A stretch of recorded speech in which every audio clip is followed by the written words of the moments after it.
Serial ये रिश्ता क्या कहलाता है में अभीरा और अरमान का आमना सामना होने जा रहा है। जी हाँ, अब यहाँ पर जहाँ अरमान अभीरा पर बहुत ही ज़्यादा इल्ज़ाम लगाता है, लेकिन वहीं अब अभीरा किसी की भी नहीं सुनती है, क्योंकि अभीरा को याद है वो 8 साल पहले की वारदात की किस तरह से अरमान ने उस पर इल्ज़ाम लगाकर उसे घर से धक्के मारकर बाहर निकाल था, और इतना ही नहीं, उसे उसकी बेटी से भी नहीं मिलने दिया था।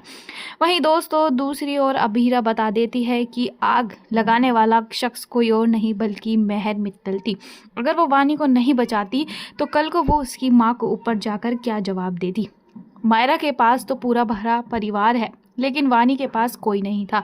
मेरी परेशानी किसी ने भी नहीं समझी, लेकिन 8 साल पहले मुझ पर इल्ज़ाम सबने लगाए, जिसके बाद अब अरमान को अपनी गलती का एहसास हो जाएगा और वो अभीरा से कहता है कि तुम्हें वापस मेरी और मायरा की ज़िंदगी में आना चाहिए।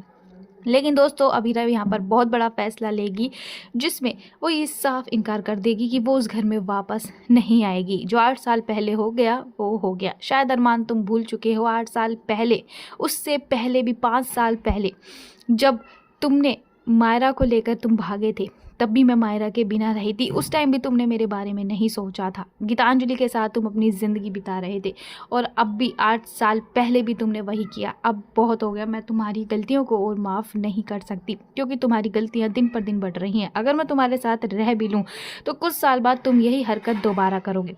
वानी और मैं अपनी ज़िंदगी में बहुत खुश हैं, हमारी ज़िंदगी में दोबारा दखल अंदाजी मत करो। और बात रही मायरा की, तो मुझे पूरा यकीन है, मुझे पूरा विश्वास है कि परिवार, सारा परिवार और तुम मायरा की बहुत अच्छी देखभाल करोगे। और इस बात से भी मैं वाकिफ़ हूँ कि तुम लोग उसे मुझे याद करने ही नहीं दोगे, क्योंकि अगर वो मुझे याद करती तो मुझे ढूंढने की, मुझसे बात करने की कोशिश करती, लेकिन उसने ऐसा नहीं किया। तो मैं इस बात से पूरी तरह से सहमत हूँ कि तुम लोग उसके दिल में से मेरी सारी यादें मिटा दोगे।